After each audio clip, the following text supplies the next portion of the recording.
Okay. అయితే ఈ దాడులకు సంబంధించి వారిని పరామర్శించడానికి జగన్మోహన్ రెడ్డి గారు వచ్చారు. సో ఇప్పుడు మీ రెస్పాన్స్ ఏంటి? మీరు ఇప్పుడు ఆయన రాకని మీరు కూడా ఖండిస్తున్నారా, స్వాగతిస్తున్నారా? వాళ్ళ కార్యకర్తల ఇళ్ల మీద, వాళ్ళ నాయకుల మీద జరిగిన దాడికి ఆ పార్టీ అధినేతగా ఆయన రావటాన్ని ఎలా చూస్తారు? బ్రహ్మనాయుడు మీకు అలానే ప్యానల్లో ఉన్నటువంటి పెద్దలందరికీ కూడా, పురుషోత్తం రెడ్డి గారికి, సాహెబ్ గారికి, నా అందరికి కూడా శుభ సాయంత్రం. దాడులు ఎవరు కూడా యాక్సెప్ట్ చేయాలండి, ఎట్టి పరిస్థితి యాక్సెప్ట్ చేయాలి. జనసేన పార్టీ తరఫున మేము అసలు యాక్సెప్ట్ చేయాలి. ప్రజాస్వామ్యంలో దాడుల్ని ఎవరైనా ఖండిస్తాం. ఎట్టి పరిస్థితుల్లో కూడా దాడులు జరగకూడదనే కోరుకుంటాం. దాడులు జరగకూడదని కోరుకునేటప్పుడు దాడిని ఎట్లా ప్రోత్సహిస్తాం? కానీ అంతదాకా రాకూడదనే విషయం కూడా మనం కూడా ఆలోచించుకోవాలి. నాయకులుగా ఉన్న వాళ్ళని ఆ పరిస్థితులు తీసుకురాకుండా ఉండవలసినటువంటి బాధ్యత కూడా నాయకుల మీదే ఉంటుంది. సరే, జరిగిన దానికి పరామర్శించవద్దని మేమెందుకంటాం? ఖచ్చితంగా ఎవరు వాళ్ళని అంత పరామర్శించుకోవాలి. కానీ పరామర్శలా ఉండాలి. బల ప్రదర్శన చేయాలనుకుంటే బల ప్రదర్శన చేసుకోవాలి. రాజకీయంగా దాన్ని ఇంకోటి చేద్దామంటే అది చేసుకోవాలి. ఏదో ఒకటే ఉండాలి. అన్ని మిక్స్ చేసి వస్తే ప్రజలు ఇబ్బంది పడతారు. మనం ప్రజలే కదా, ఎవరు చెప్పినా కానీ మనం ఎట్లా మాట్లాడినా కానీ తిరిగి అక్కడికి వస్తాం. ఎవరైనా అంతిమ చేతిలో ప్రజలే నిర్ణయించారు అంటాం కదా. మరి ఆ ప్రజలను ఇబ్బంది పెట్టకూడదు కదా. మనం పరామర్శకు వచ్చినా ఇబ్బంది పెట్టకూడదు, బల ప్రదర్శనకు వచ్చినా ఇబ్బంది పెట్టకూడదు. నీ బలం చూపించుకో, ఎదుటి ఇబ్బంది పెట్టి కాదు మనం బలం చూపించుకోవాల్సింది. అట్లాగే నిన్న వచ్చింది పరామర్శించి వెళ్తే బాగానే ఉంటది. మనం ఖచ్చితంగా రావాలి, ఎందుకంటే వాళ్ళ నాయకుడు కాబట్టి జరిగిన ఇన్సిడెంట్ కి ఖచ్చితంగా రావాలి, మోరల్ సపోర్ట్ ఉండాలి. ఎప్పుడు ఎవరైనా కోరుకుంటాం అది. కానీ ఆ వచ్చే విధానం ఎలా ఉందనేది ఒకసారి రాజకీయ నాయకులుగా ఉన్న వాళ్ళు తెలుసుకోవాలి. మరీ ముఖ్యంగా పెద్ద పెద్ద పదవులు చేసినటువంటి నాయకులు మరీ ముఖ్యంగా గుర్తెరగాలి. గుర్తెరిగితే ఇబ్బంది ఏమి ఉండదు. ఎందుకంటే ఆ రకంగా ఎవరెవరు చేసుకున్నా కానీ ఇబ్బంది ఏం లేదు. మరొకసారి ప్రజాస్వామ్యం లేదు అనే మాట అనటం కాదు. ఆ ప్రజాస్వామ్యం ఉందా లేదా, ప్రజాస్వామ్యాన్ని ఎవరు కాపాడాలి ఏంటి అనేది రాజకీయ నాయకులు చెప్పుకుంటున్నటువంటి రాజకీయ నాయకులే కాపాడాలి కదా.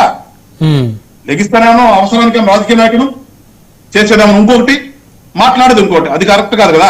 మేము చెప్పేది అదే. జనసేన పార్టీ నుంచి మేము ఎప్పుడు కోరుకునేది రాజకీయ నాయకులు అంటే ప్రజల కోసం.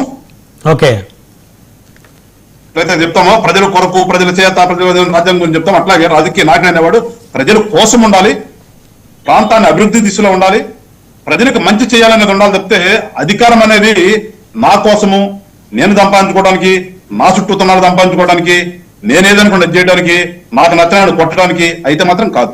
అంటే ఇప్పుడు ఎవరు చేస్తారంటారు? అట్లా ఉండకూడదనే జనసేన పార్టీ కోరుకుంటుంది. ఎవరో చేస్తున్నారు కాబట్టి మీరు చెప్తున్నారు ఇవన్నీ. చేసిన వ్యక్తి వచ్చి మాట్లాడితే ఎట్లా? చేసింది జగన్మోహన్ రెడ్డి గారు, అందరూ తెలుసు కదా. నీకు తెలుసు, నాకు తెలుసు, పక్కన అందరూ తెలుసు. అట్లా చేసినటువంటి వ్యక్తి వచ్చి మళ్ళీ నంగనాసి మాట్లాడకూడదు కదా అంటే నేను అనేది. కానీ ఎవరైనా సరే ప్రజాస్వామ్యత ఉందాం. మేమైనా తప్పు చేస్తే మీరు చెప్పండి, మీరు తప్పు చేస్తే మేము చేద్దాం. అది పాలసీ పద్ధతిగా ఉందాం. వ్యక్తిగతంగా వద్దది. వ్యక్తిగతంగా ఇక్కడ గాది వెంకటేశ్వరరావు బ్రహ్మనాయుడు కాదు కదా. డిబేట్ పెట్టారు, మీరు ప్రజల కోసమే, నేను ప్రజల కోసమే.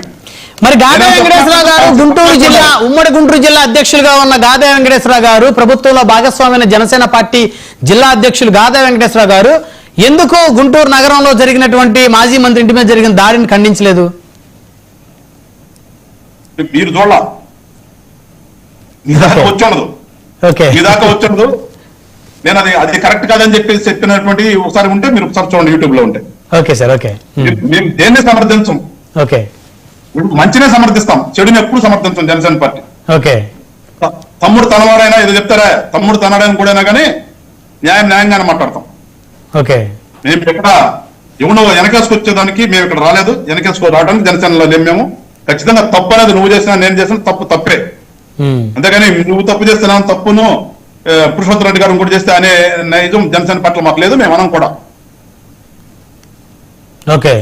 సో ఇప్పుడు ఏంటి సార్, లడ్డు కల్తీ వ్యవహారం ఎటువైపు దారి తీయబోతా ఉంది? ఈ రోజు ముఖ్యమంత్రి చంద్రబాబు గారు శ్రీశైలం లడ్డూలో సైతం కల్తీ జరిగిందన్నారు. రాష్ట్రంలో ఉన్న దౌర్భాగ్యం ఏంటంటే రాజకీయాలకి కులాలు మతాలు అవి కొంచెం దాటి దేవుడి దగ్గర కూడా వచ్చినాయి. అది మన ప్రజాస్వామ్యం. మన నాయకులకు ఉన్నటువంటి ప్రజాస్వామ్యం అంటే అది. మరి ఏం చేయాలో అర్థం కావట్లేదు. తిరుమల తిరుపతి దేవస్థానంలో నెయ్యి కోసం అసలు టెండర్ ఎందుకండి వీళ్ళకి? 4 షర్ట్లు 4 డైరీ తప్పచెప్పి కొనలేరా? ఎవడు తాతగాడు సొమ్ము కడుతున్నారు వీళ్ళు? దేవుడి సొమ్మే కదా, దేవుడికి డబ్బులు లేవా? కొన్ని కోట్లు ఉన్నాయి కదా దేవుడికి. అసలు మీరు దానికోసం ఏదో ఎవడికి లబ్ధి చేయగల టెండరు? జనరల్ గా ఎట్లా ఉంటుంది ఇవన్నీ కూడా? ఏదో మేము బల్క్ గా తెస్తే మాకేదో లాభం వచ్చిందాం. అసలు ఇక్కడ లాభం ఎవడు చూడమన్నాడు మిమ్మల్ని? నేను ఇప్పుడు వాళ్ళు కానీ అంతకుముందు కానీ చెప్తున్నాను. అసలు దీంట్లో ప్రభుత్వం వెళ్ళి అక్కడ ప్రభుత్వం తరపున రాజకీయ నాయకులను దాంట్లో పెట్టడమే ఒక దౌర్భాగ్యం. ఆ దౌర్భాగ్యం ఏ స్థాయికి వచ్చిందంటే అక్కడ కూడా వ్యాపారం చేస్తున్నారు. పోయి ఎట్లా తెచ్చిందంటే మనకి రాజకీయ నాయకులు అందరూ వ్యాపారస్తులు అయిపోయారు. దేవస్థానంలో కూర్చొని కూడా రాజకీయ వ్యాపారం వాళ్ళకి అక్కడ. లేకపోతే నేను ఒకటే చెప్పదలుచుకున్నాను, ఇక్కడ అసలు తిరుమల తిరుపతి దేవస్థానం నెయ్యి కొనడానికి ఎవడో ఒకటి మీద మీరు ఆధారపడటం ఎలాంటి దేశంలో ఉన్న సాట 10 సాట్ల నుంచి తెచ్చుకోండి. కావాల్సింది నెయ్యి. నెయ్యి అనేది తయారు చేయడం కుదరదు కదా.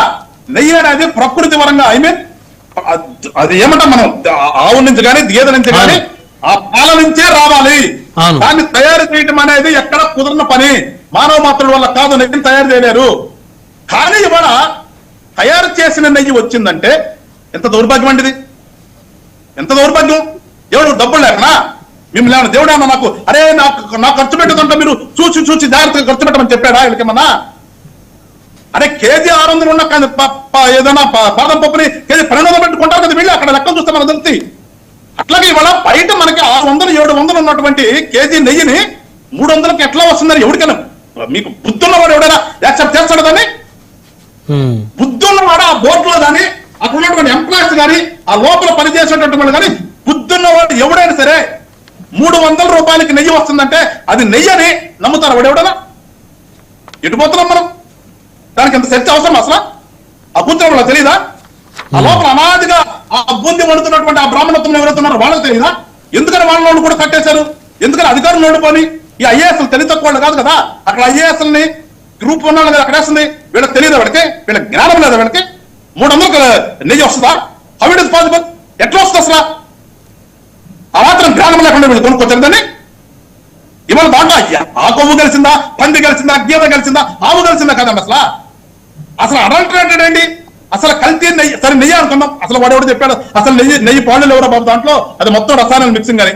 అది కాసేపు నెయ్యిలో కలిసింది అనుకుందాం. ఎందుకు అడల్టరేట్? దేవుడు సొమ్ములో ఎందుకు అడల్టరేట్ కావాలి అసలు? జంతు కొవ్వు లేదంట కానీ ఏదో కలిసిందని చెప్పారు. అదే కలితేనే కదా. కల్తీ ఎందుకు అవుతుందా? ఏం పీకుతున్నారు మీరంతా? దేనికోసం మీరు దేవస్థానంలో మీరు లక్షలు కొట్టేస్తూ దేవస్థానంలో ఎంత పెద్ద వ్యాపారం జరుగుతుంది మన తెలీదా? ఉన్న మీద తెలుసుకుని చెప్పండి రాజకీయ నాయకులందరినీ. తిరుమల తిరుపతి దేవస్థానం అనేది దేనికి వేదిక అయిపోయింది కదా? రాజకీయ నాయకుల సంపదకి వేదిక అయిపోయింది. అక్కడ ఎంత సంపద ఉందో ఆ సంపదని ఏ రకంగా కొట్టేస్తారు వీళ్ళంతా. దీనికోసమా? దీనికోసం చర్చ పెట్టాలా? ఇలా 10 రోజుల నుంచో వాళ్ళతో వారం నుంచో దీనికి ఆంధ్ర రాష్ట్రంలో ఇంకా ఏమి జరగనట్టుగా ఏమి లేనట్టుగా కల్తీ లడ్డు అంబటి రాంబాబును కొట్టారు, కల్తీ లడ్డు జోగి రమేష్ ను కొట్టారు, కల్తీ లడ్డు బొమ్మ కండాహన్ తిట్టారు, కల్తీ లడ్డు జగన్మోహన్ రెడ్డి పరామర్శించాడు. ఇదా ఎటు పోతున్నాం? ఇదే రాజకీయ నాయకులు చేయాల్సింది. దీనికోసం రాజకీయాలు, దీనికోసం రాజకీయ పార్టీలు పెట్టుకుంది కాదు సార్. వాళ్ళ పార్టీ చెందినటువంటి ప్రజాప్రతినిధులుగా దాడులు దౌర్జన్యాలు జరిగితే అట్లీస్ట్ వారు కట్టసీగా వచ్చి పలకరించుకునేటువంటి స్వాతంత్రం లేదా ఈ రాష్ట్రంలో? అక్కడ ఎందుకు వచ్చామంటాను? అక్కడ దేనికి వచ్చాం? ఒకడు ఫ్లెక్సీ పెడితే ఒకడు కోపం ఏమైపోయింది? ఈ రాంబాబుకి కోపం ఏమైపోయింది? ఇంతకుముందు పెద్ద వాళ్ళకి పేదలకి అని చెప్పేసి ఫ్లెక్సీలు రాష్ట్రమంతా పెడితే మా నాయకుడు చంద్రబాబు నాయుడు మోస్తున్నట్టుగా ఫోటోలు పెట్టినప్పుడు రాష్ట్రమంతా పెట్టినప్పుడు ఏమైపోయింది? 3 రాజధానిలో తిట్టు బొమ్మలు పెట్టి తిట్టు బొమ్మలకు మా నాయకులు ఫోటోలు పెట్టి వాటికి చెప్పులు దండలు కట్టినప్పుడు ఏమైపోయింది? సిద్ధం సభలో బెలూన్లు పెట్టి బెలూన్కి మా నాయకుల యొక్క ఫోటోలు పెట్టి ఫోటోల్ని వాళ్ళ కాళ్ళతో తన్నుతో ఖండించినప్పుడు నవ్వుకున్నప్పుడు ఆనంద చురకాలంతో పెంచినప్పుడు జగన్మోహన్ రెడ్డికి ఏమైపోయింది? ఇవాళ ఫ్లెక్స్ పెట్టుకుని కోపం వస్తుంది వీళ్ళకి. ఏం చేస్తారు గతంలో? వ్యాలిడ్ పాయింట్ మీరు రైజ్ చేసిన ఖచ్చితంగా వ్యాలిడ్ పాయింట్. అందుకని విభిన్న రాజకీయ నాయకులు వీళ్ళు అధికారం ఉన్నప్పుడు ఒకటి, అధికారం లేకపోతే ఒకటి మాట్లాడేవాళ్ళు వీళ్ళు రాజకీయ నాయకులు ఉన్నాం వీళ్ళ మనము. ఇప్పటికైనా బుద్ధి తెచ్చుకోండి. వీళ్ళందరూ కొడుతుంది రాజకీయం అందరూ కొడుతుంది. ఎవరైతే ఈ పనికి మాలినటువంటి వ్యాపారం చేసే రాజకీయ నాయకులు వీళ్ళందరూ బుద్ధి తెచ్చుకోండి రాష్ట్రంలో. అదే మీరు రాజకీయ ముసుగులో వ్యాపారం చేయొద్దు, రాజకీయ ముసుగులో దందాలు చేయొద్దు, రాజకీయ ముసుగులో గొడవలు పెట్టద్దు. రాజకీయం అంటే సేవాభావం బాబు. ఒక్కసారి వెనకటి పోదాం. వెనక రాజకీయ నాయకులు ఆస్తులను నాశనం చేసుకున్నారు. వాళ్ళకు ఉన్నటువంటి ఆస్తులను కరగబెట్టి ప్రజల కోసం ప్రాంతాల కోసం అభివృద్ధి చేశారు. అరే మీరు ఒక్కసారి ఎమ్మెల్యే అయితే 100 కోట్లు సంపాదిస్తున్నారే, ఎడ సంపాదిస్తారు మీరు? ఎట్లా వస్తుంది మీకు? ఏం చేసి వస్తుంది మీకు? కానీ మీరు అన్ని పార్టీలో అన్నారా, ఒక పార్టీ గురించి అన్నారు అర్థం అవట్లా.